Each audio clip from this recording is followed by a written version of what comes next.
Welcome everyone, my name is Marlene, the creator behind Tone's Caribbean Body, a project that was started from the onset of COVID-19, where I simply share with you holistic solutions for a healthier lifestyle. Welcome everyone once again, and welcome to today's session, Fireside Cooking in Trinidad and Tobago.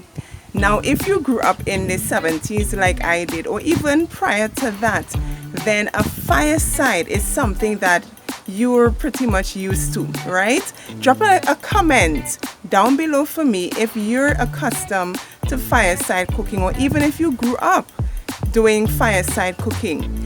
Now, what really intrigued a lot of my subscribers, particularly last week when I submitted the pot bread recipe, people were really intrigued about my fireside, and they asked me to do a video on how I built my fireside. Now, this is really strange, right? I used old tires that I commissioned someone to get for me, 500 tires, to build a retaining wall around my property. And I had some extra ones, and I decided, hey, why not use the extras to create a fireside? Now, a fireside is something that I've been wanting to do for years on my property because, hey, who doesn't want to do some outdoor cooking or baking ever so often? So it kind of came naturally that I would use these old tires to create something like this, something that kind of took me back to my childhood memories. Now, when my son saw it in action, he was totally clueless about a fireside, because he's living in the modern age where indoor baking and cooking is a thing, right? But for us who grew up in that time period, then we know about the flavor that came from the foods that were cooked on a fireside. So if you're accustomed to the meals, preparing meals on fireside, or you even grew up in that era, just drop a comment down below for me, and I'm going to take you through my process of how I built my tire fireside, and that may inspire you to do the same, or maybe even use some kind of recyclable material that you may have lying around the house.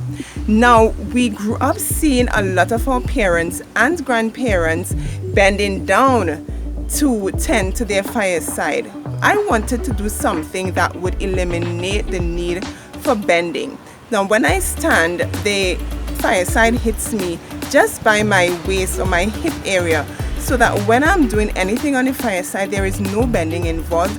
It's just a natural movement of doing what I have to do. So I really hope you enjoy the 4-part series. It's 4 parts. Today is part 1, and look out for the preceding, or look out for the other parts that will come in the following weeks. Enjoy!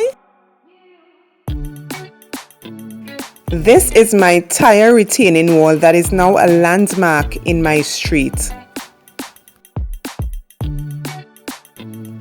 And some of the extra tires that were also left over I used in my garden. Now, before you build your fireside, you have to clear the area. Decide where you want the fireside to be and just prepare the area.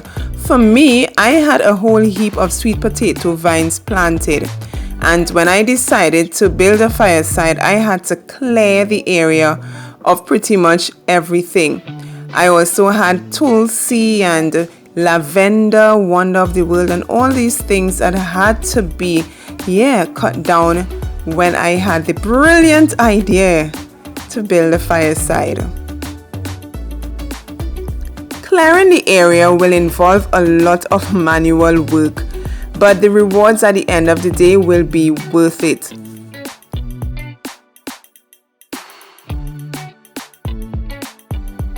But of course, every area is different, so it all depends on the area that has to be cleared.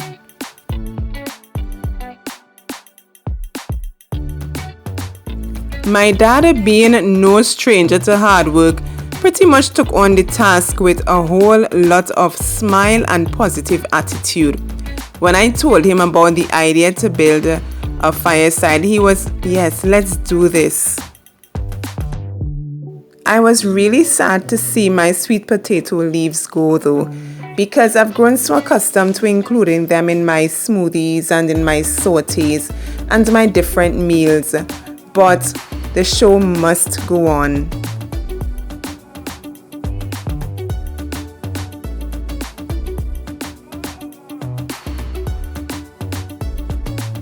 Unfortunately, I almost got a facelift that day.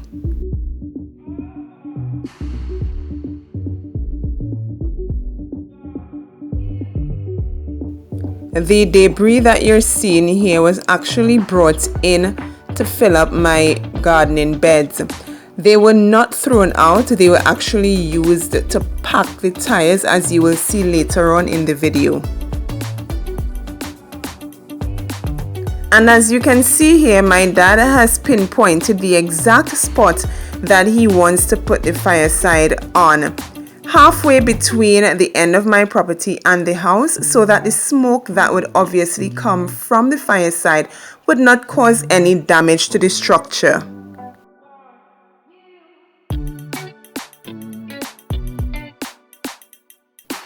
Yes, it's time for a posing break.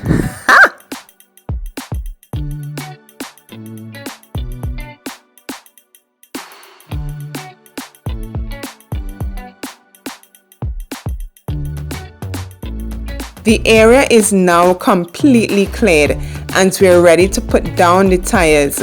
As the tires are put down one by one, we will be filling each of them with dirt so that we don't have to wait until all 4 or 5 are put down before they're filled. Stay tuned in the following weeks for the rest of the video. Thank you guys so much for watching, and we'll see you next Friday.